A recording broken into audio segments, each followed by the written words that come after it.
Ouchigohan 2 Part 1 Chirashizushi is brought to you by the Japan Society of Boston in collaboration with Table for Two, the Japan America Society of Houston, and the Japan America Society of Georgia.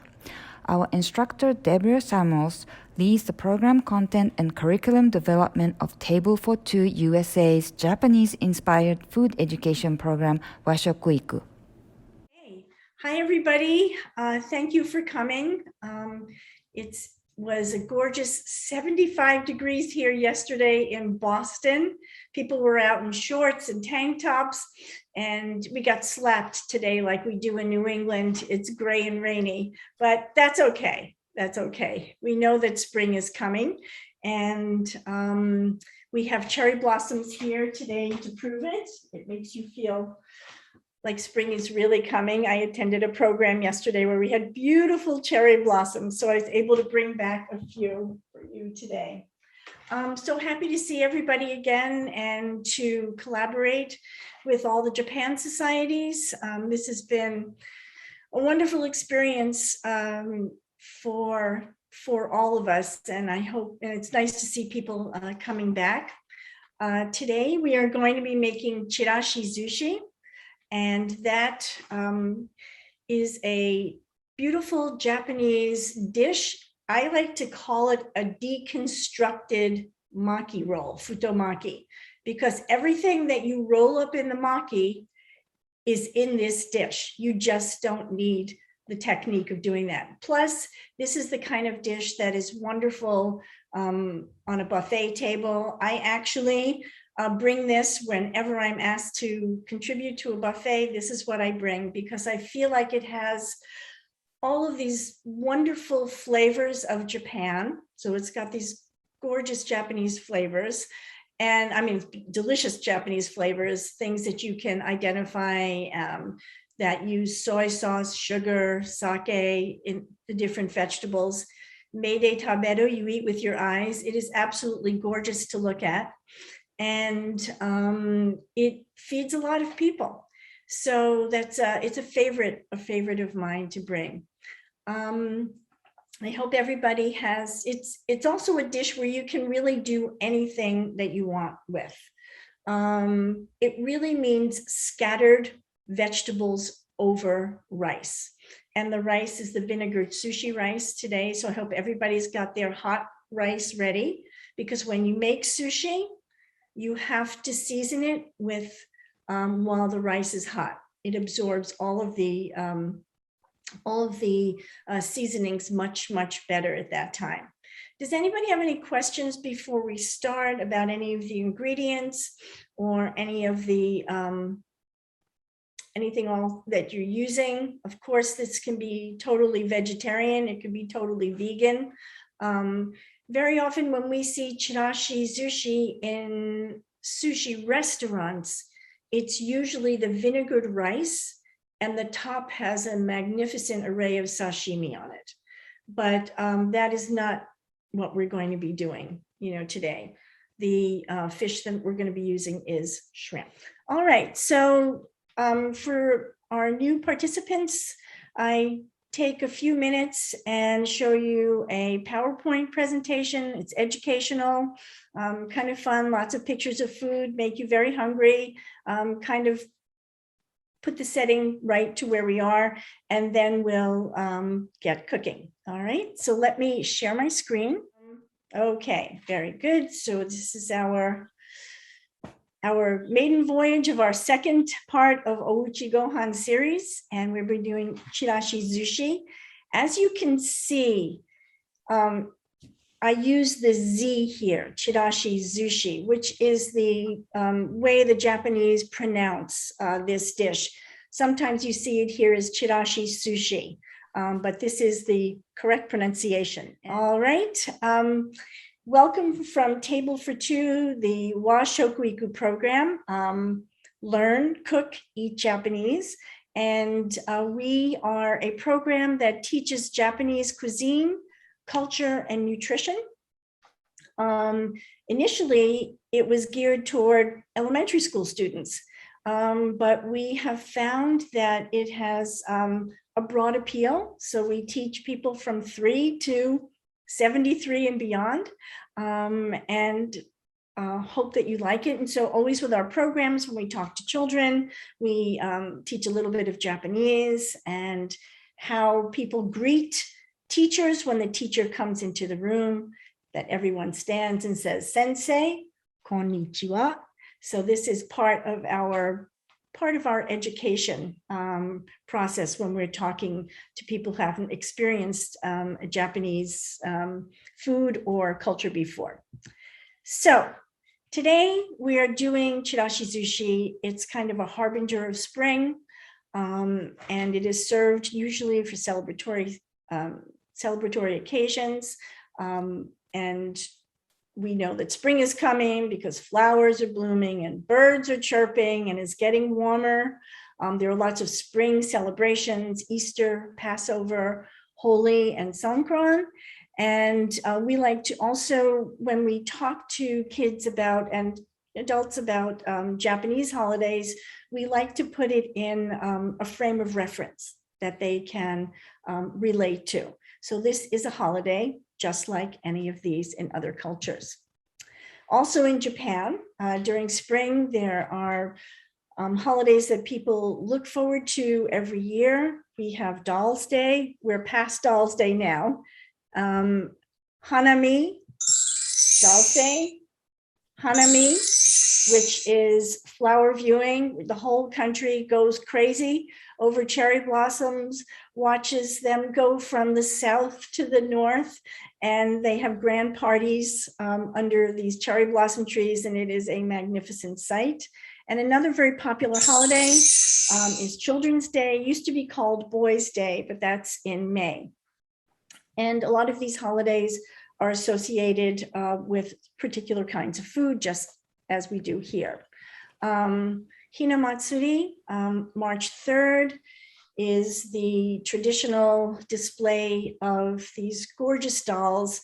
I'm sure most of you as Japan Society members are familiar with Dolls Day and Hinamatsuri. And these are a display of dolls from the Heian court period, where you have the emperor and the empress and their retinue all around them, musicians, and these beautiful lacquered utensils and trays and things around them. I think you're supposed to take this down on March 4th, if I am correct, because if you leave it up, your daughter may not get married or not, have a good match in a good period of time. So usually these dolls come up and they come down pretty quickly.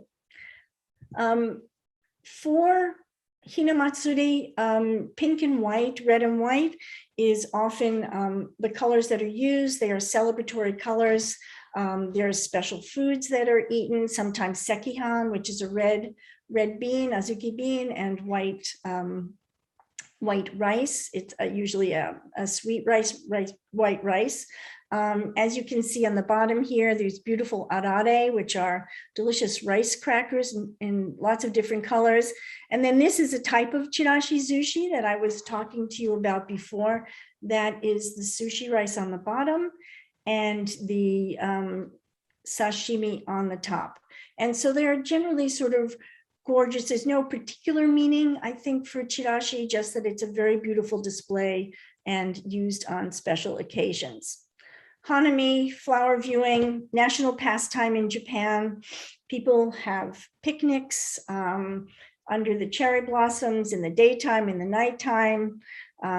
They drink a lot of sake, they sing a lot of songs, and they generally have a blast. And there's lots of picnic foods that come out during this occasion. And Hanami Bento are usually pretty famous, usually picking up things that you can eat by hand, but chirashi in a box or in a little bento box is also very popular. But as you can see over here, there's like a futomaki and an inarizushi, and of course this dango with the colors of spring, and sake, of course. Okay, And again, everything pink, white, lots of paraphernalia in the shape of sakura petals, cherry blossom petals. There's pink Kit Kat, there's sakura Kit Kat, there's sakura everything. Lattes, the whole thing. People go all out on this. Boys' Day, used to be Boys' Day, it's Children's Day now. You usually see these beautiful carp over the house that have boys. Usually it depicts the mother, the father, the mother, and the children in the household.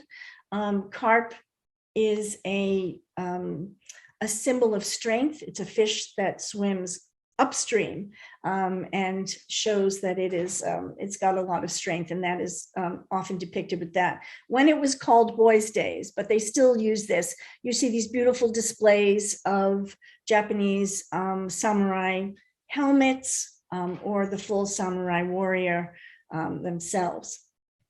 This is the little hat. I'm sure many of you have made the kabuto out of origami for that.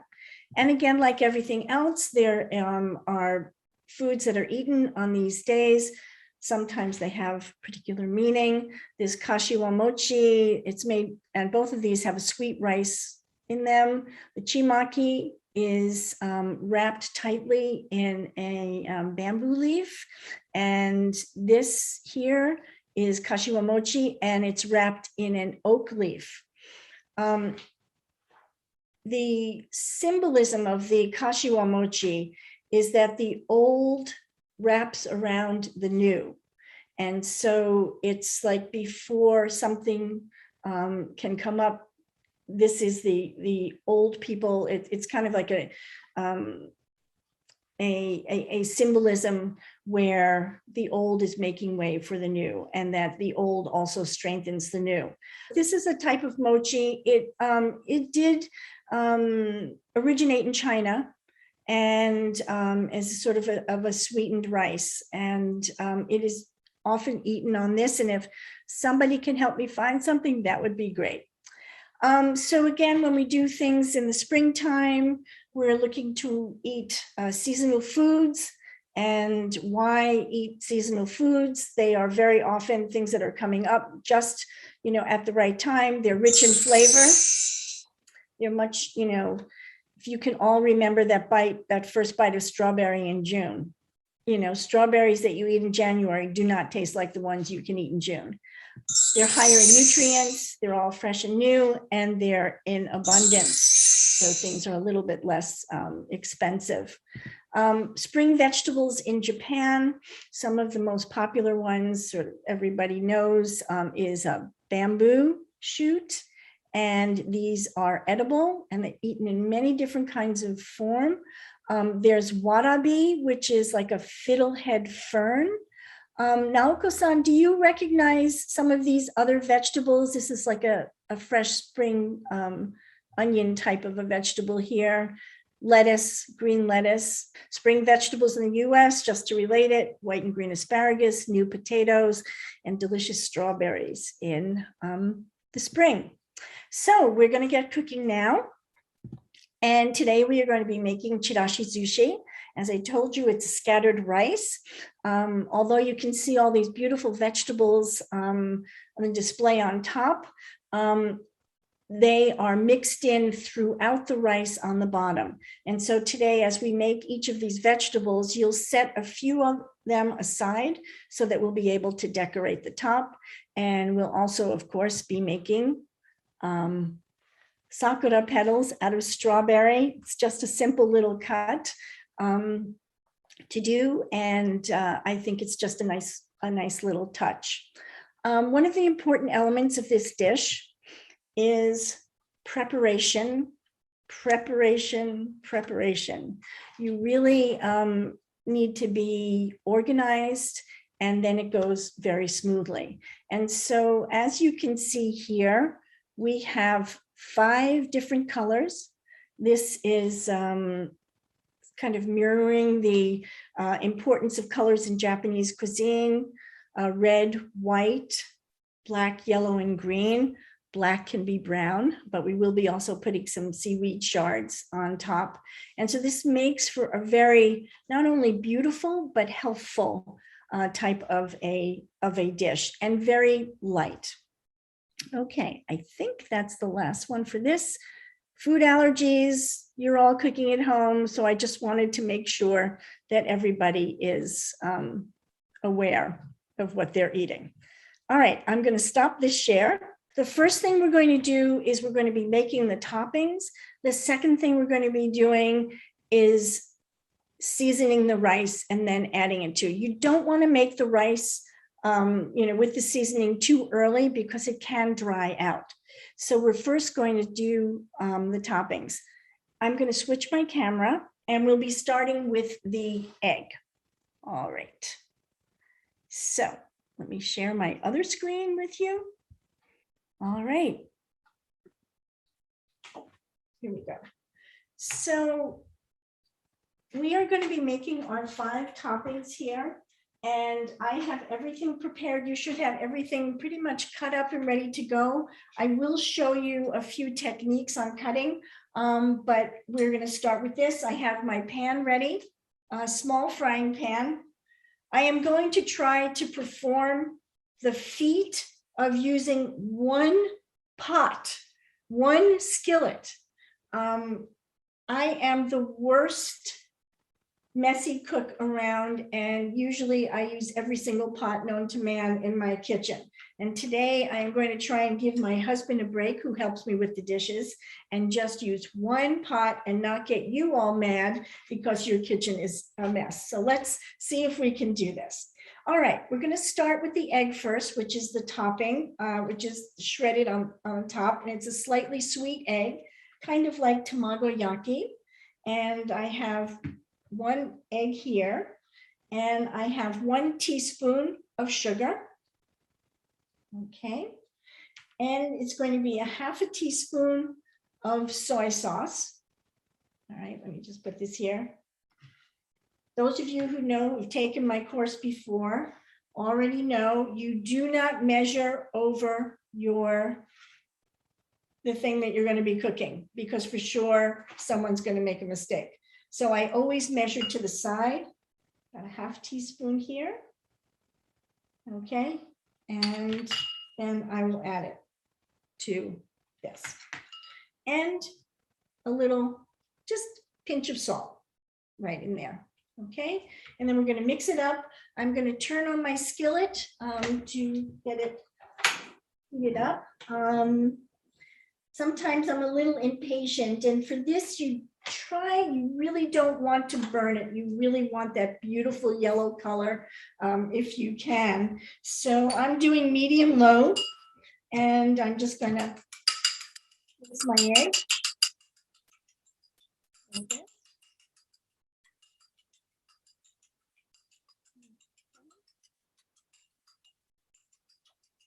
Everybody together while doing this.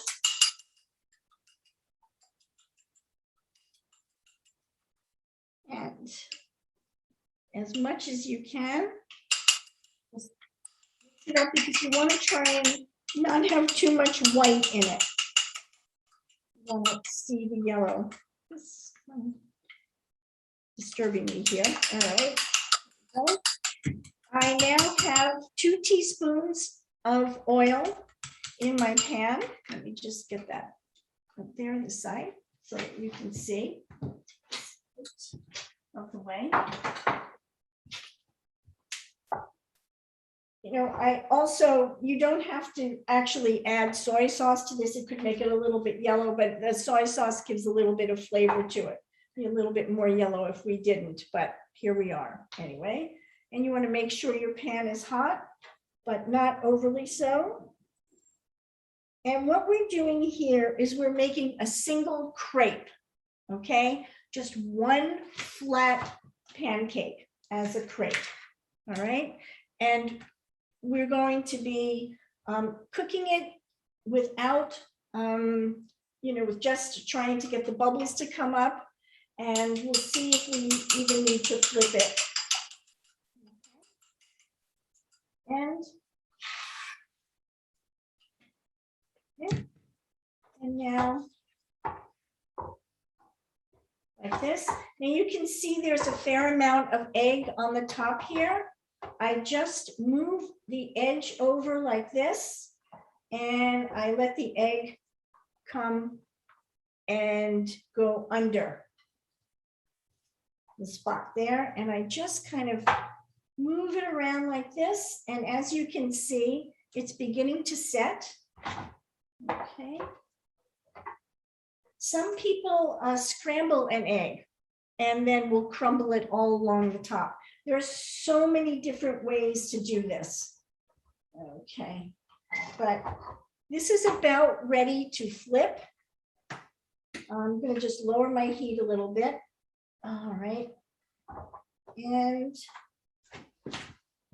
I'm going to take a spatula. I should be able to do it with a pair of chopsticks, but I don't want to have it on the floor. There are two ways to do this. You can flip it over, or the other way is to roll it. Oops, it's a little dark there. And then you can cut it. So either way that you want, we can flip. Whoops. That's a little darker than I wanted. And now it's all done. So I'm going to turn it over right now onto a plate.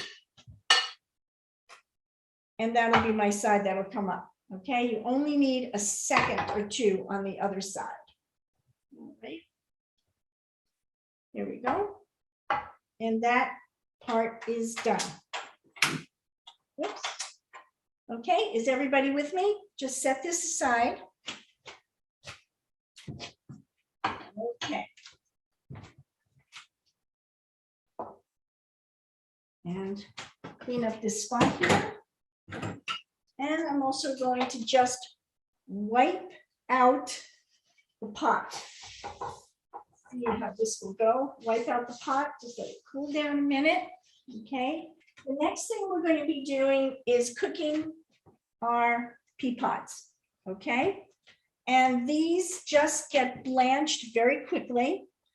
Is anybody using pea pods or green beans or something green? You can even use green peas if you want. This is the traditional topping. And of course, you know, as you can see, I have my little pile here of the strings that I just take off before I cook it. You just peel down one end like that. Oh, that worked really well. It doesn't always.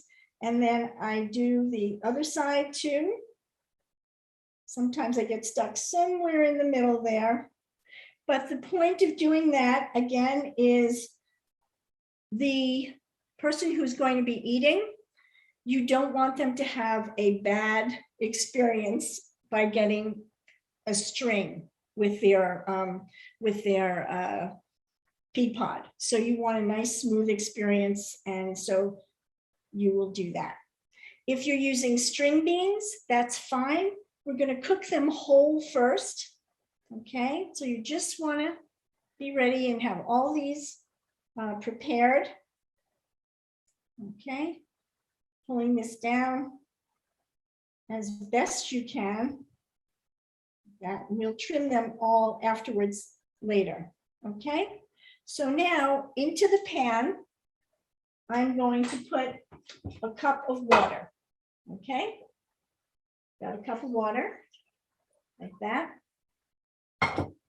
And I'm going to bring it back up to a quick boil. I'm going to add some salt, which will help to preserve the green color and give them a little bit of flavor.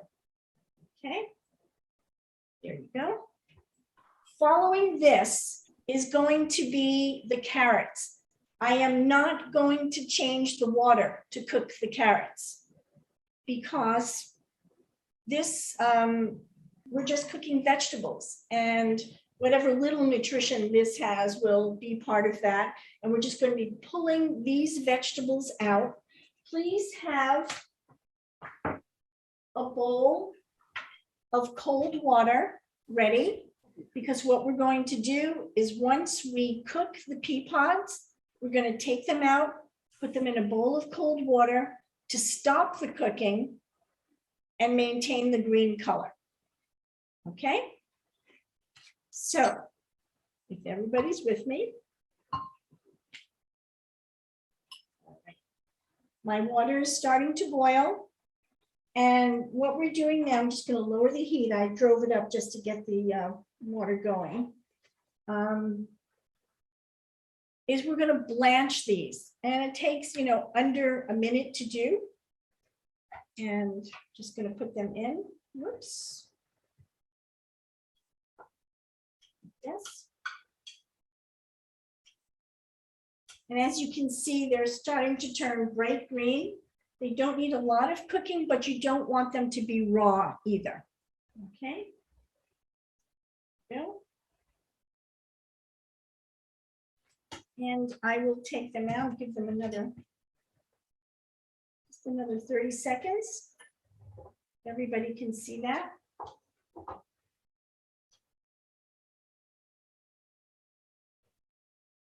All right, and now I'm going to take them out and I'm going to put them right into the bowl of cold water. Okay. I'm going to turn it off.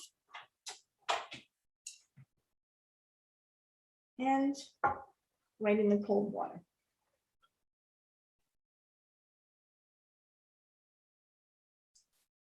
There we go. So we are cooking everything separately. So far, this and the egg are kind of the toppings. And the rest of what we're going to cook really gets mixed into the rice. And I'm going to explain why everything is cooked separately. Okay, there we are. Set your pea pods aside or your string beans. Oh, great. And we are going to go on to the carrots. Okay. Just let me get my spot together here. And I think everybody should have had their carrots already cut, but because this is a cooking class, I also want to make sure that you know how to cut a carrot like this. This is kind of a julienne. It's very thin. This was not something that was in my cooking repertoire as an American, being able to cut things this thin. And I did learn in Japan to do that, and also through my Korean friend. The way you cut a carrot, if you have a thick carrot and you try to cut it on the side and thin, it's very hard because it's round. So what you need to do is get something flat. If you just cut a circle, you only get a certain diameter. But if you cut on the diagonal, you get a larger surface. So here is the surface. I've cut several of these, and then I can stack them. So I'm just showing you how to do this if you are not going to use pre-shredded carrots. And so I've got this carrot, and I got a big fat carrot. We don't always have carrots that thick to give you this much surface, but in any case, just cut yours on a diagonal and you'll be able to get these. And I just wanted to show you the technique of cutting. Okay, so you're stacking them. Oops, let me put this aside. And cutting straight down like that. And you can get a very, very thin julienne on that. Okay, very thin slices. I would have a very hard time doing that if I was dealing with a round shape. So these are my carrots already cut. So we're going to be cooking now carrots. We're going to be cooking shiitake, and we're going to be cooking them separately. The important thing here is that these vegetables are cooked separately, not together. That is kind of the old-fashioned traditional way. I know a lot of people do it together now. But the reason for doing this is that you cook something separately, it maintains its own flavor integrity. Okay, so what we're going to do now is we're going to use our water. I have a little bit too much in here. I want to, I'm going to take out about a quarter of this, just so I know that I have about a cup. All right, and there we go. My water is hot. I'm going to turn it back on. And we are going to add a teaspoon of sugar. So these carrots are going to get slightly sweetened. Now this recipe, like a lot of other things, may vary by family. I learned this through my Japanese family. And also they are in Tokyo, and Tokyoites seem to like things sweeter than other parts of the country. So I've got a sweet tooth. So in go the carrots, all the carrots. Is everybody with me? Yeah, okay. And if you're using a shallow pan like this with the water, it helps to cook things, quickly. I do it also in a pot, but I want this to cook kind of quickly, and I want it to cook through. The other thing about seasoning Japanese vegetables is that you're cooking them in liquid, and you're cooking the liquid until it almost disappears into the vegetables. In Japanese, it's nakunaru made, until it's all gone and all that amazing flavor is in there. So again, we're going to be using salt. Let me just get my recipe in front of me to make sure I know. Water, okay. So just looking at that. Same for the pea pods, the carrots is 1 teaspoon of sugar and a pinch of salt. Okay, so in goes the pinch of salt and 1 teaspoon of sugar. I have my sugar pot here, and I will be putting the sugar in here. Now, over the years, I've had many friends cook with me, and I learned in the 70s and 80s. And so it's a very kind of traditional way. Some of my friends just cook the, cook the carrots just until they're soft, just soft enough. Others cook it until the liquid is all gone. You don't want to use too much liquid, but you want to have it so that we can at least reduce the liquid. We may go all the way there today, okay? So here you can see the color is coming up beautifully. So we've already got something yellow, we've got something green, we have something bright orange, and this orange is really, it's just a very pretty color here. And I'm using my favorite kitchen tools.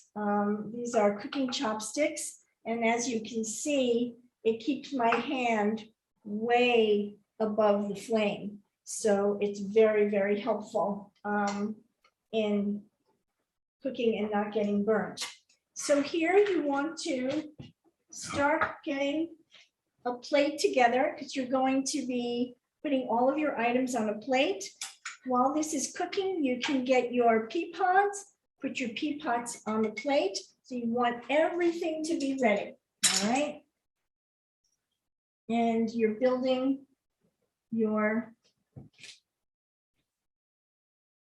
palette, your food palette right here. Okay, so I've got my greens over here, just a little bit of paper towel because you want them to dry. That, and I've got my egg over here. Put this side.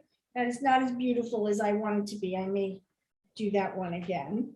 All right, and the next thing that will be coming in will be my carrots, my shiitake, and my shrimp.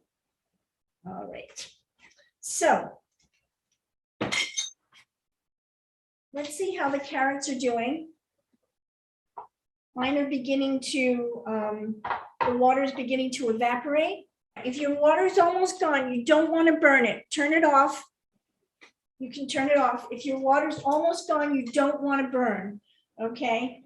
And you also want to pick up one of your carrots and just see if it'll break through easy like that. Then it's done, okay? It may even have a nice little glaze on it. I had a lot of water in here, so maybe I had more than I needed. And I don't want to burn mine either. I'm just going to taste this. Yep. Looking good. Okay.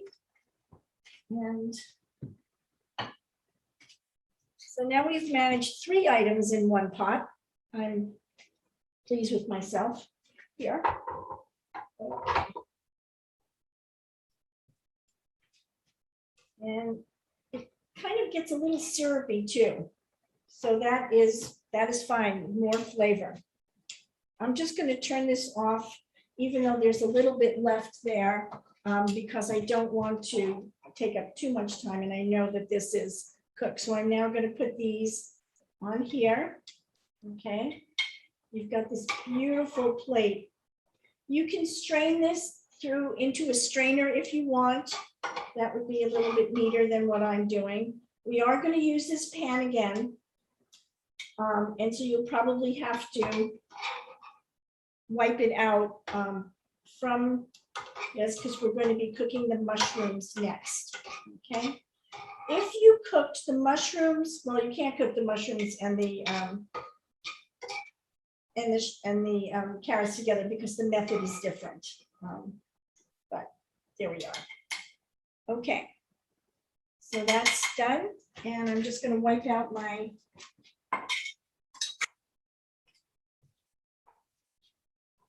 skillet and come back and get ready to do the mushrooms. Okay.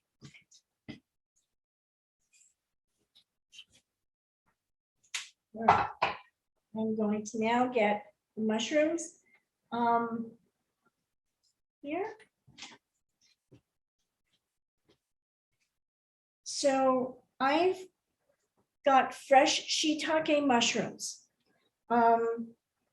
This dish is very often cooked with dried shiitake mushrooms, and they actually have more flavor than fresh ones. But I didn't want to force anybody to go out and get something that they didn't need to have or they don't usually have. But if you do use dried shiitake mushrooms, they have to be reconstituted before you cook them, okay? And that's just soaking them in water, depending on how thick or thin they are for this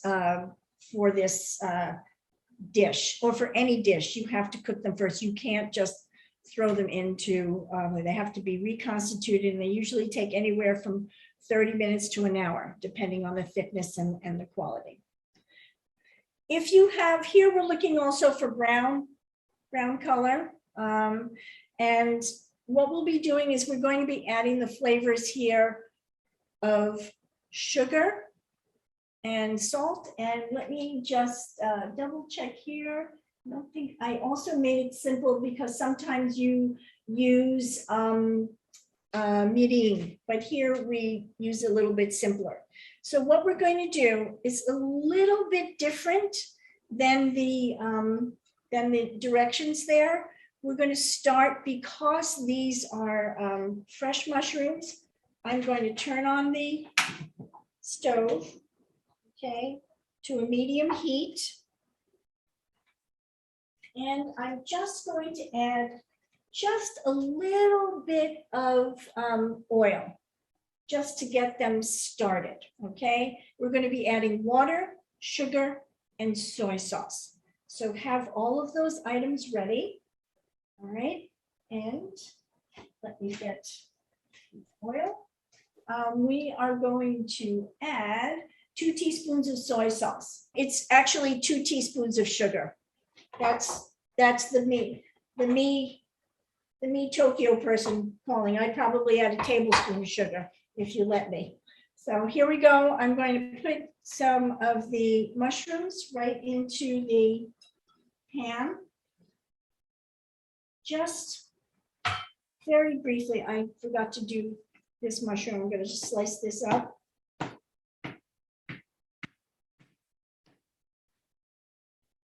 Okay. Have your sugar ready. Okay. Have your sugar ready. And we're going to use 1/2 cup of water on this, but just move your mushrooms around a little bit here.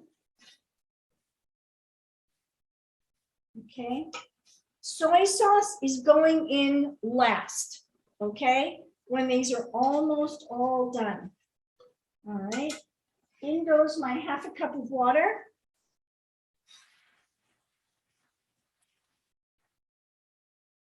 Like that.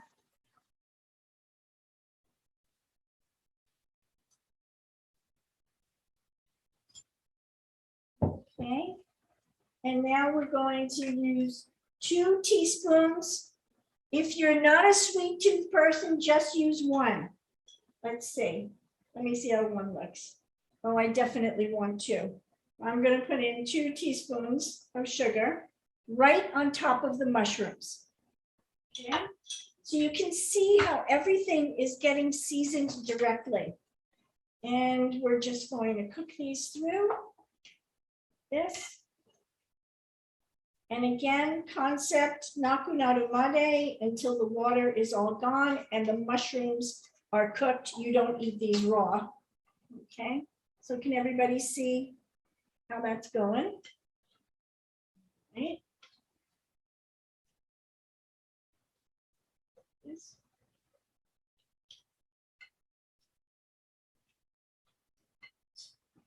Go. Just taste this off on the side. Yum. These cook quickly, more quickly than dried shiitake. So that. The water is almost gone.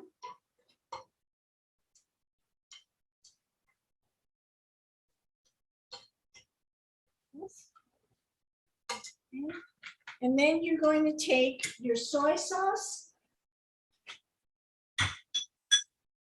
Do not measure your soy sauce on top of this.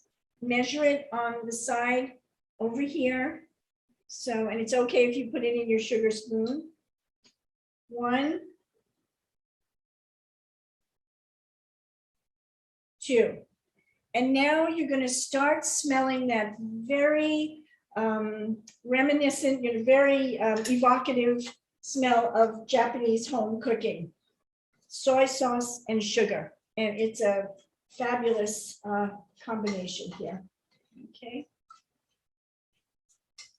This is the seasonings that I really love, soy sauce and sugar. Now here we might need to drain this a little bit because we don't want to turn the rice brown. And I'm seeing that this is getting a little brown here. Okay. And I'm going to taste one. Taste one of your shiitake, your seasoned shiitake. Okay. I'm going to lower the heat a little bit because you can see how the liquid is disappearing, just what you want. Okay. Just off camera, going to taste this. Okay. Yummy.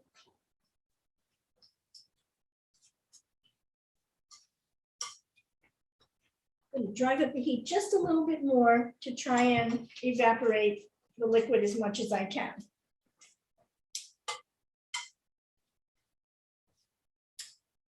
Is everybody with me? Okay, we're almost finished with the toppings.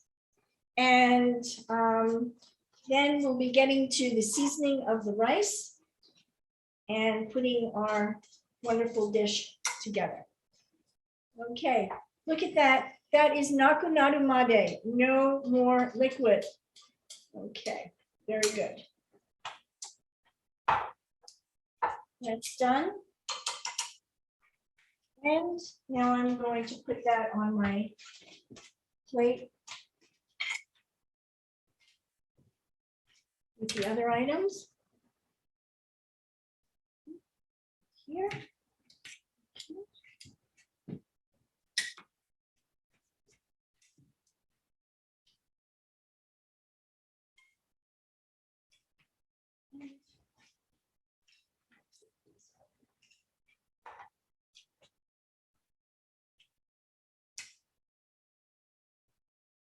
So have a taste of each, have a taste of the shiitake, have a taste of the carrots, and I want you to see what they taste like when they're not mixed together. Okay. There are Chirashizushi ingredient packages where I think that there is a mixture of shiitake and carrots that are already cooked, and you just add them to the vinegar, to the sushi rice. But a cooking teacher, I've never used them. I know they're very convenient, and I think they're probably very good. I looked at some of the packages today. All right, so there we are. Our plan is finished. You've got one pot to clean up. All right, there we go.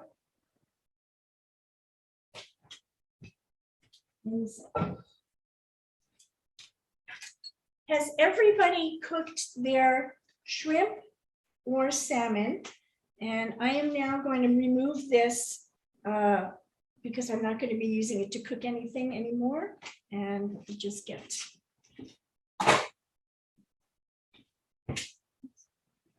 here. Here are my shrimp. All right, and I'm going to get the smoked salmon for you. I also have salmon flakes as well.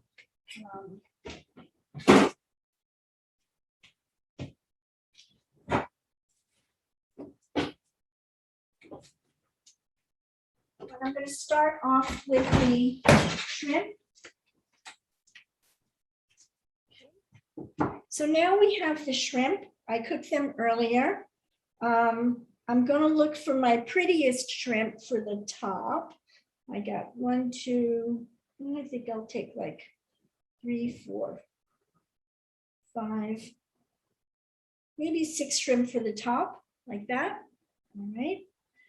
And I'm going to slice them down the back, right down the spine. So we have them like this. You know, again, when you're eating, you want the mouth feel to be, you want to be able to eat things and not get a big chunk of food and then a little sliver of something.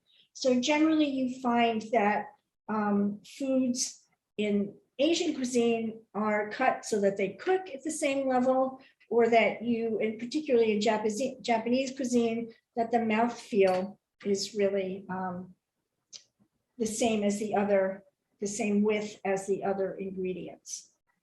Okay, so I've got these here. These are going to go on the top. Like that. I've just got them arranged here. Okay. Now I'll put that like that. I don't like that color, so I'm just going to take that off. And the rest of the shrimp, I'm going to kind of chop up like this. Okay. So that when you get a scoop of the Chirashizushi, there'll be shrimp in it. Okay. A little bit more than 10, so I may have a little bit too many. Okay. not good. Putting that aside. Okay. Oops. Just random cuts, but small. Like that. Okay. Everybody with me?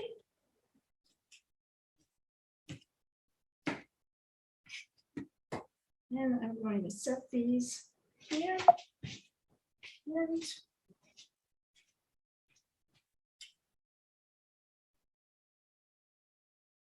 move this over here, and I'll put my shrimp that are going to go in right there. Okay. So you should have a beautiful palette of ingredients ready to go. And again, if you're doing this kind of for your family, you can just put in what you want. And now the main event, which is the rice. Here are the salmon flakes that we made the last time. I mean, this isn't from the last time I've made them again, but I just want to show you. You can use that, and you can season them with a little bit, more. But I think these are fine like that. But for the smoked salmon, thank you for reminding me. Okay, I've got my smoked salmon here, and let me just get. Need to take it out with a fork.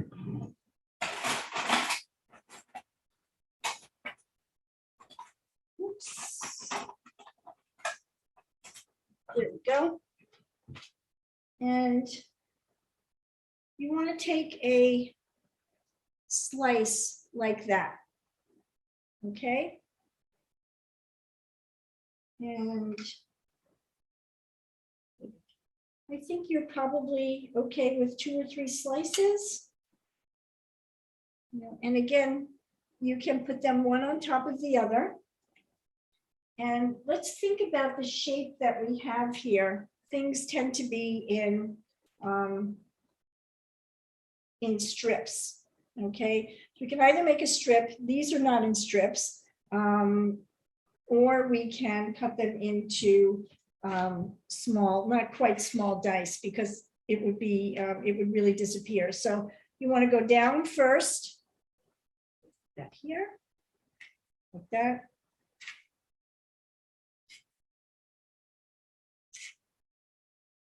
Okay, you see your strips like this. Okay, you can leave them like that if you want, or you can just cut them in half like that. Okay. Smoked salmon is a strong flavor, so it will, it definitely, you will taste it throughout. If you don't want to put it through the whole thing and you just want to put it on top, sometimes I will just leave it more whole like that, and then just decorate the top around like this. Okay. So I might suggest that this first time, so that you can have the full taste of the Chirashizushi without kind of the smoked salmon flavor, that you put this on top, okay, instead of mixing it all the way through.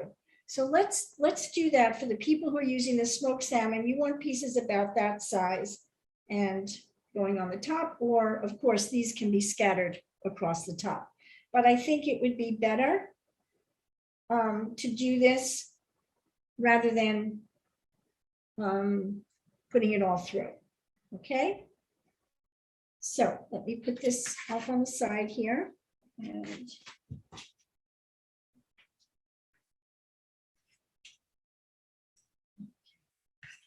there we go.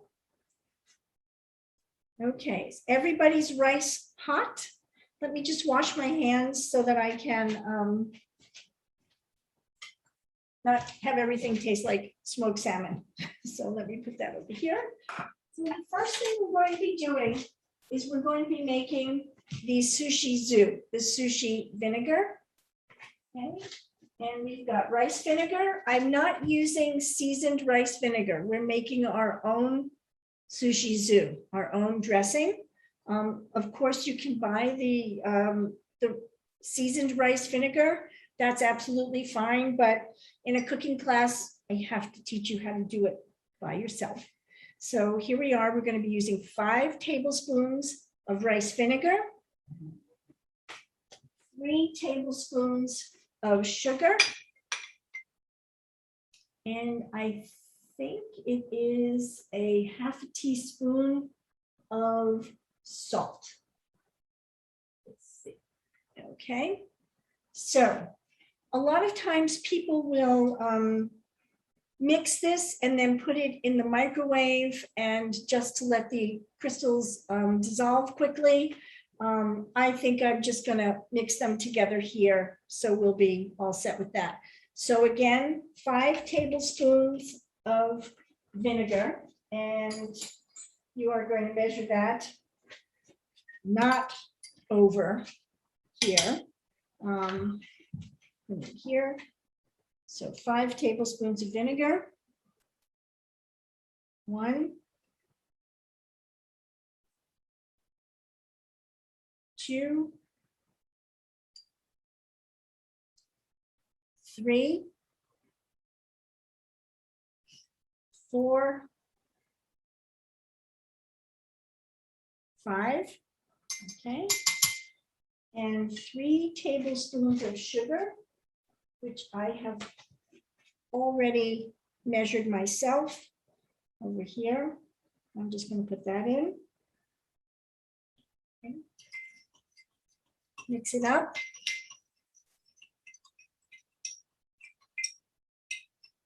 And a half of a teaspoon of salt. Okay. And now I just need my teaspoon, half teaspoon of salt. Dry that off. Okay.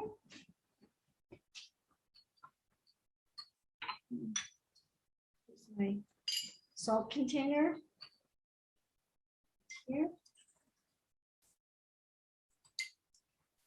So you can do this in a pot, or you can do this in a glass container. You can microwave it. I think I might do that because it's not dissolving as quickly as I would like. So I'm probably just going to zap it for about 20 seconds. Okay. Go. And we are cruising toward the finale. Let's just give it a second and put it into the microwave. 30 seconds. And okay. I'm going to wipe up my table.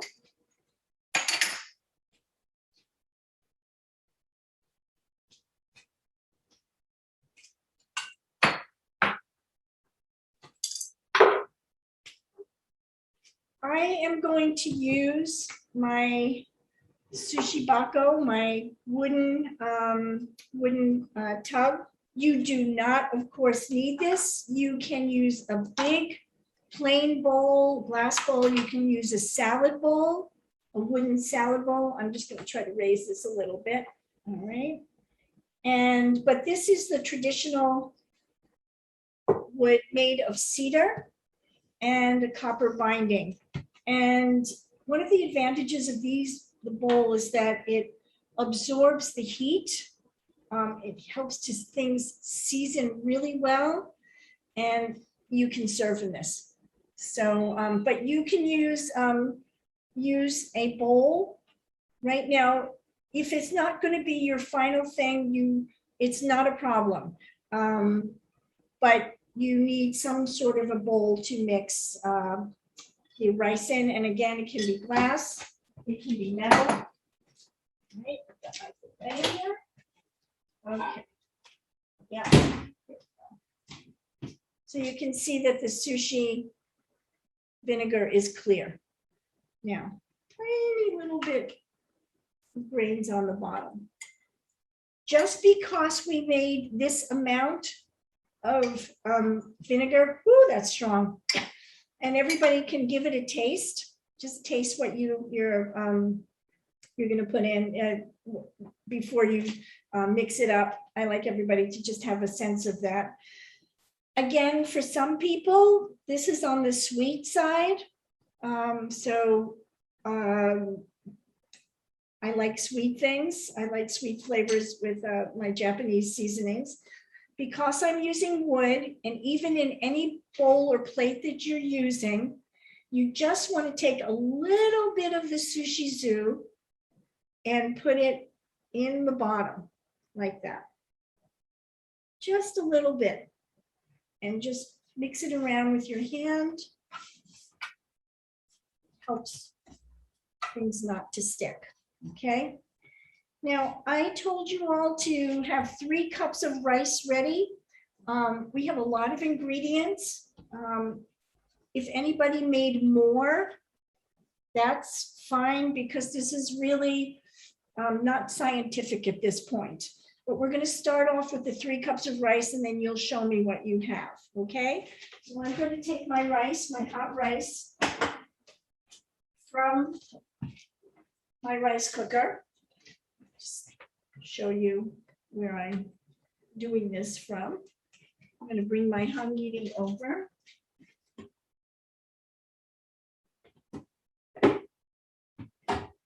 And I'm putting the rice in.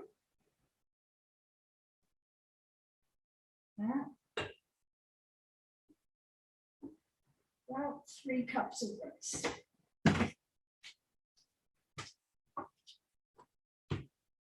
Okay.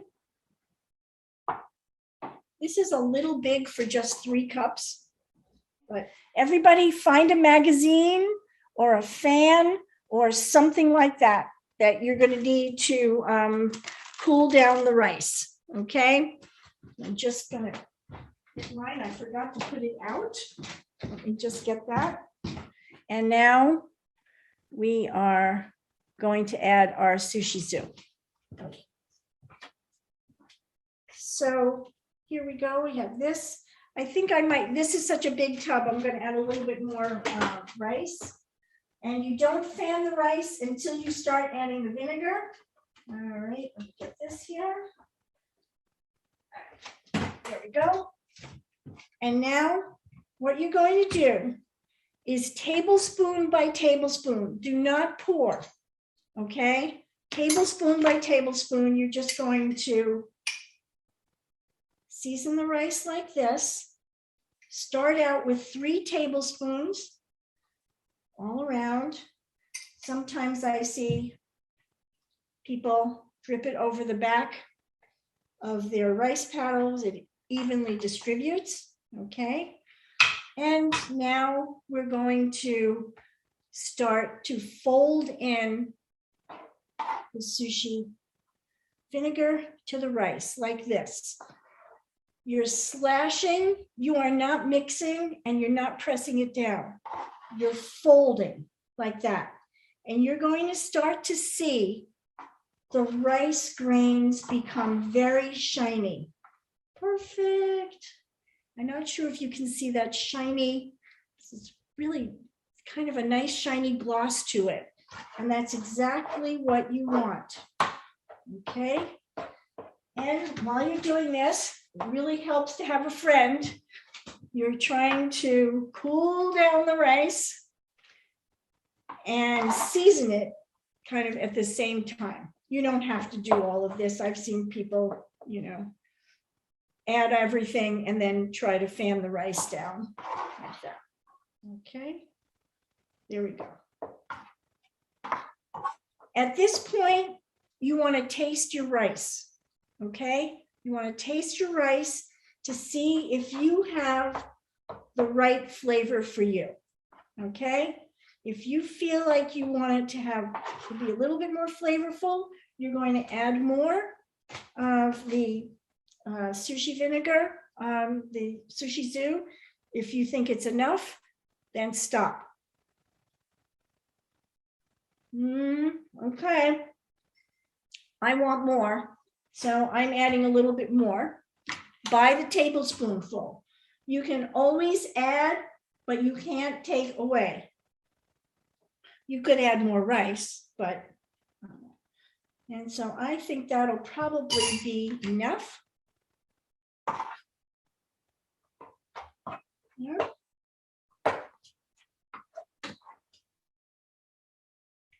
And again, over. Okay. That's looking pretty good to me. And now we're going to get ready to start adding our ingredients. We made a lot of ingredients, a lot of toppings and things in terms of volumes. We may not need the whole set of volume to put in here. So we're going to start conservatively. Let's just kind of cool down the rice a bit. Now we're ready to start adding, and we're only going to add a half of what we have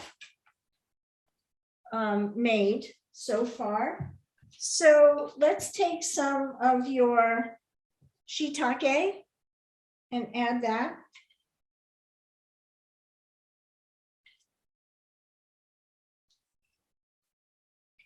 So I'm only adding about half, okay? And then I'm mixing this in. Whoops, got a cherry blossom in there.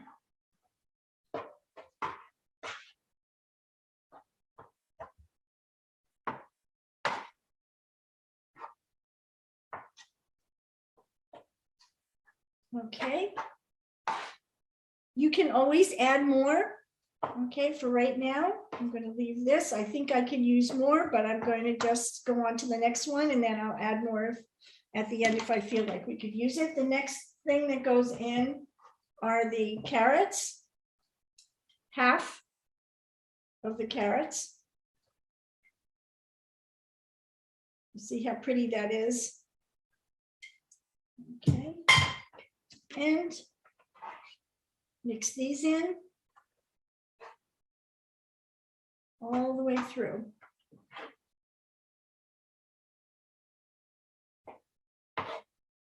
Very beautiful. And now I'm going to add in the cut up shrimp.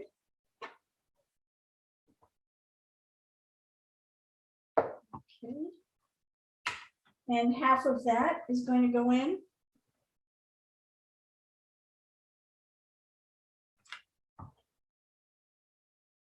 You want to distribute everything best that you can. Now, if you're using peas, that's fine. You've got that pretty green color, but we have the pea pods, so we need to cut them before we put them in. And I'm going to set this aside. Okay, usually when you set something aside with it's got rice in it, you put a wet, kind of a damp paper towel on top so it doesn't dry out. Okay, not a wet one, a damp one. So I'm going to put that on while we cut up the remainder for the top. I'm going to set this aside for a sec, and we're going to cut the remaining things for the top. Set aside. And now take your, oops, let's go back to the share. We're getting there.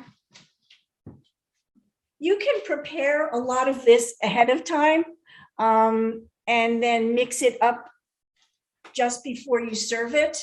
But it's certainly something doable, you know, within an hour and a half as we're doing now, but it's very often preferable to people to do that ahead of time. So I want to save maybe 3 of these that may go on the top. And these I'm going to slice. A lot of people will slice them. I'm not always sure that I do this correctly, so that there's some kind of a tail like this. Whoops, wait a minute. But I don't think we should bother with that today. I think what we really want to do is just slice them on the diagonal. Okay.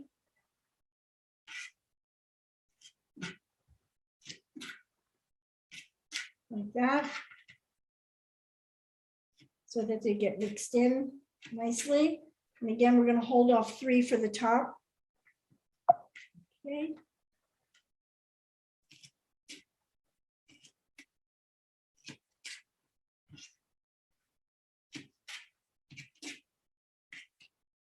Here. And on the top, you just want to slice one down on a bias like that. Okay.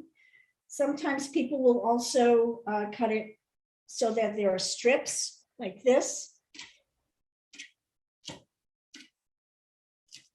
Lots of different ways to do this. Okay. This is kazari. So just looking at the top. It's a little, these are a little bit big for that. I'm just going to put that on the side. And now we're going to take your egg, your omelet. Okay. And there are lots of different ways to do this. You can fold it like this in a roll. And then you're just going to shred it, cut into small shreds like this. Without the soy sauce, it's much prettier. It's yellow. So don't use soy sauce the next time. There we go. Okay. But you can see you've got shreds now on the top. And my cutting is much bigger than a Japanese person's, as hard as I try to make it as thin as I possibly can. And again, you can also do scrambled eggs. I've seen that too. And that's nice little yellow balls on the top. Okay. And so you've got that all set. Isn't that amazing how much of this comes from one egg? Okay. Set that on the side. And we've got the topping of the shrimp here. Let's bring this back and add the cut up pea pods that are not going to be on the top. Just put that down.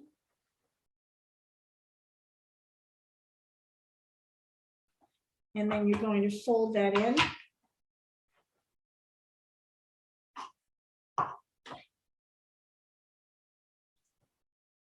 Okay.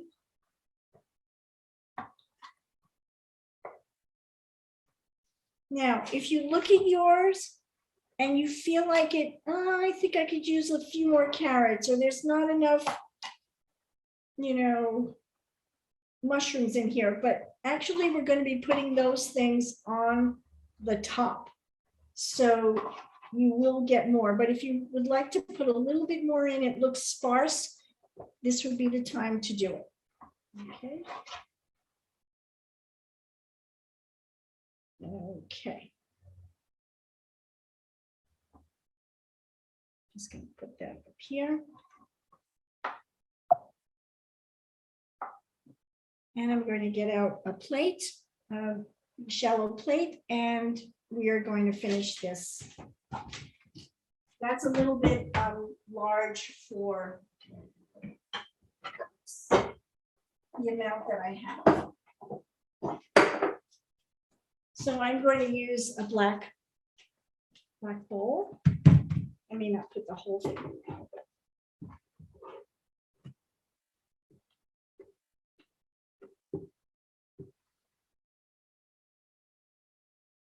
this. Remember, when you're plating Japanese food, the idea is not to pile everything up. You want to see the edges of your dish. Okay, that's a very important aesthetic in Japanese cuisine. You want to be able to see the dishes. They're usually very beautiful. And okay. So now what I'm going to do is just finish putting the top together.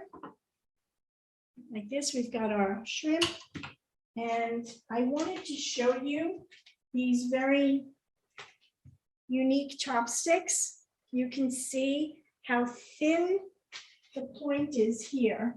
Oops, what I do for the other ones, as opposed to these thick ones. Can you see that?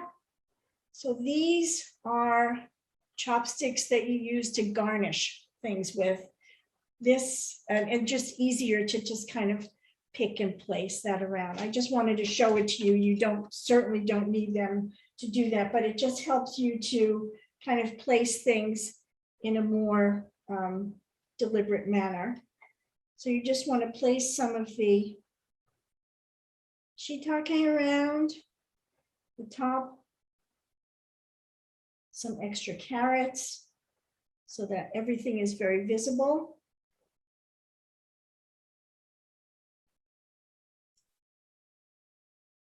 Okay, like that. And a couple more shiitake. Is everybody with me? Okay, you don't need a pattern. You just kind of random here. And then our slightly off color egg around like this.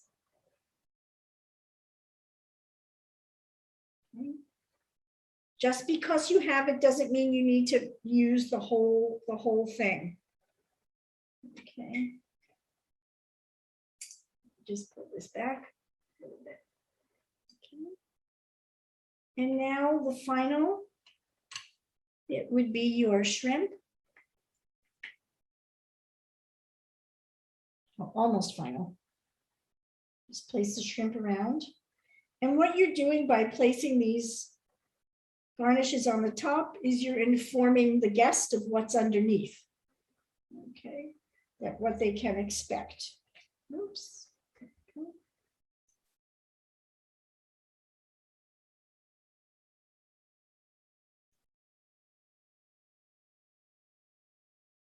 And then one final topping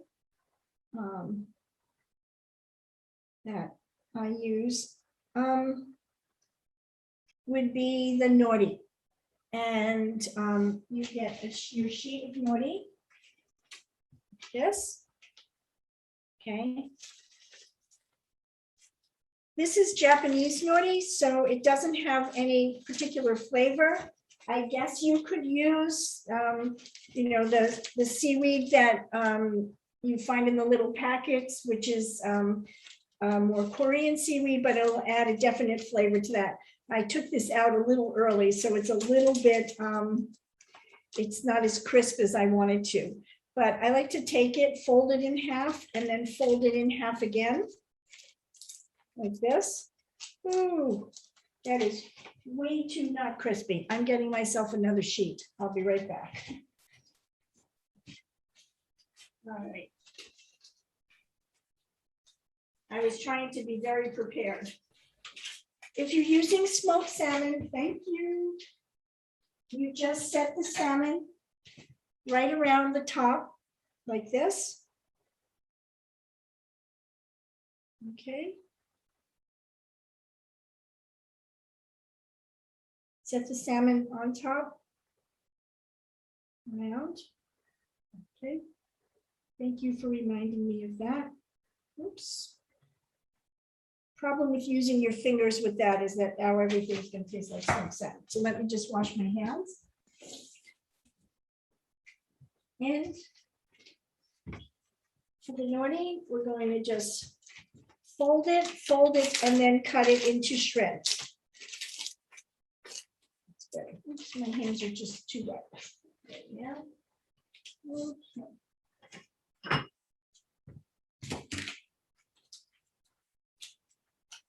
Fold it, fold it, fold it.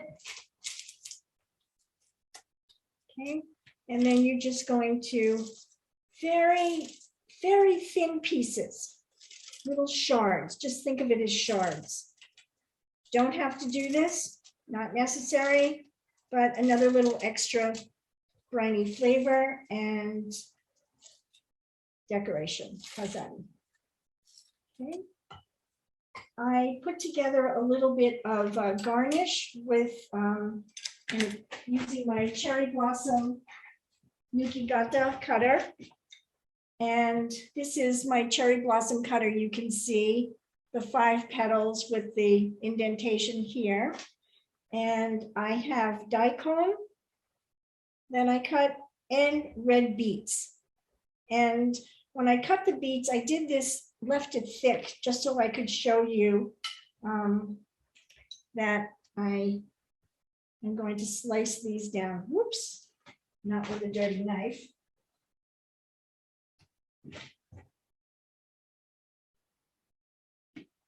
And so you get a beautiful little sakura shape like that. Now that's a beet.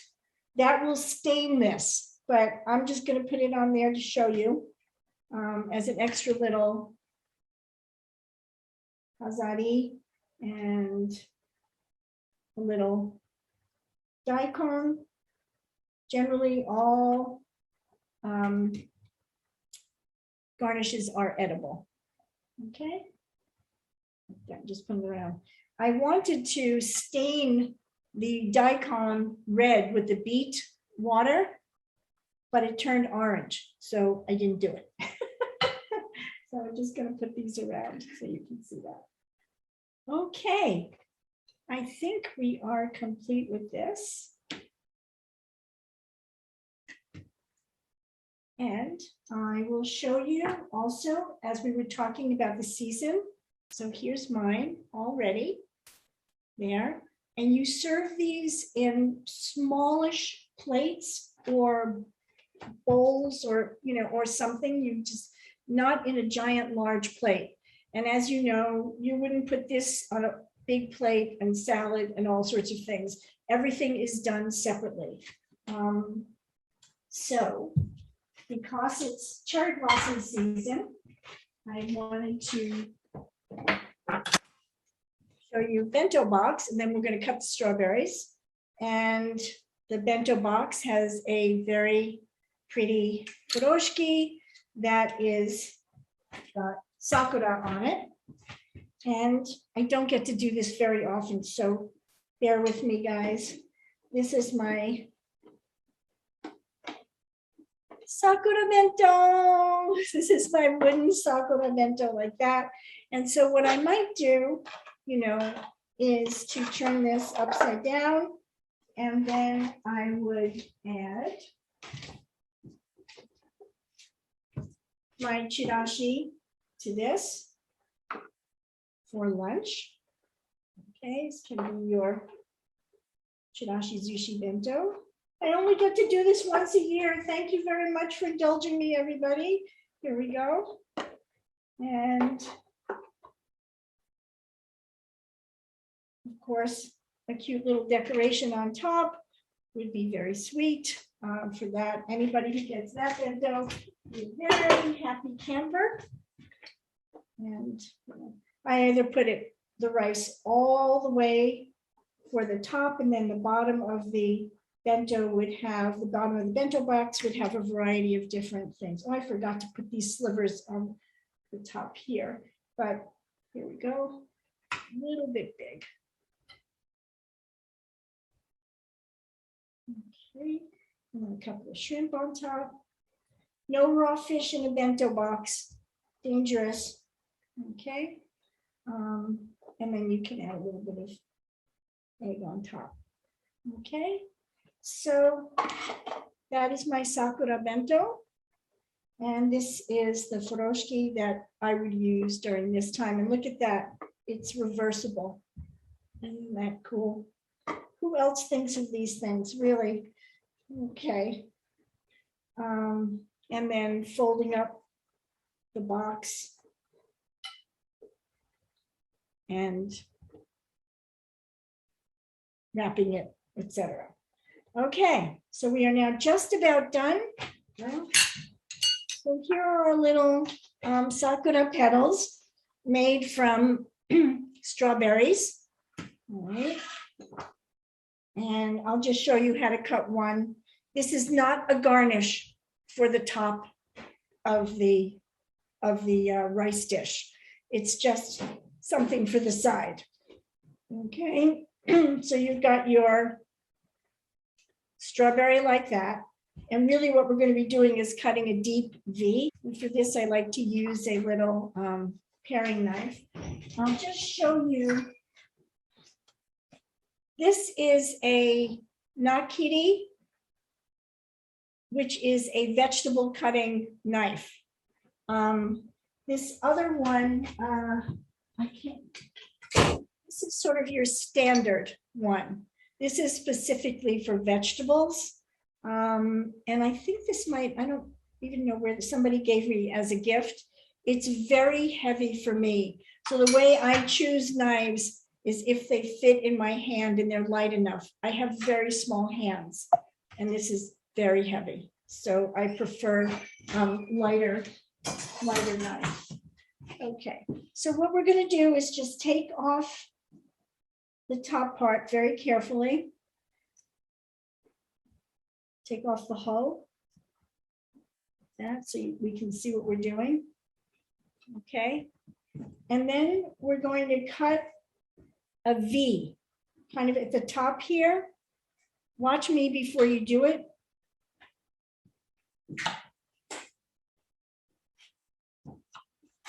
So it's kind of like a heart. Okay, you have a heart there. And then you're going to cut it in slices like that. Okay.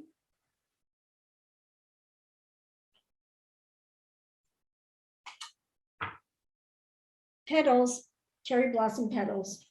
There you are. Okay. And these would also be very cute, placed in that bento box as well. Oops. This strawberry is not.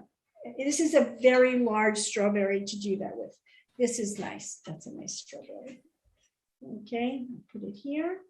So before everybody eats, all right, these are your little cherry blossoms here and arranging them, you know, in some kind of a sweet manner and then just serving them at the end of your meal. So that. And I would like to show you, people actually eat cherry blossoms in Japan. These are salted cherry blossoms, shiozakura. And I made these last year, and it's a whole process to go through to do it. But people actually do eat them. They eat the leaves as well.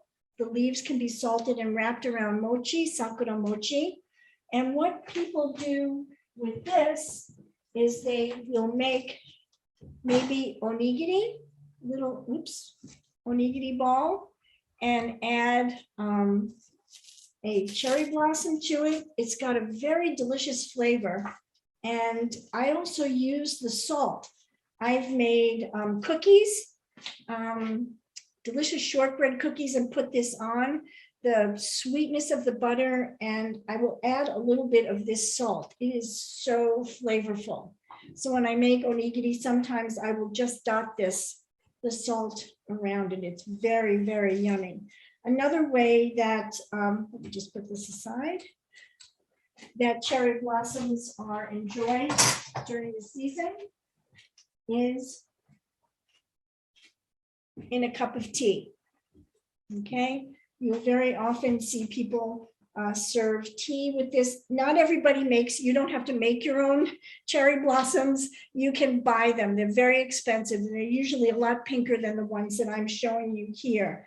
But they have a wonderful sweet, not sweet, salty flavor to them. And you absolutely taste the cherry blossom. Okay, all right. Thank you very much, everybody. I really appreciate your working along with me and enjoy. This is a home style type of a meal.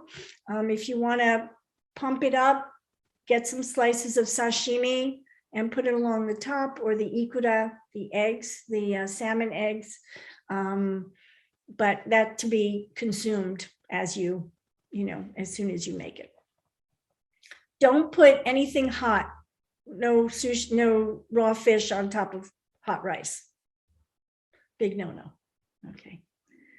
All right, everybody. Thank you very much. And I appreciate your attention and playing along with me. So, sayonara. Bye-bye, everybody. Oh, and gochisousama deshita.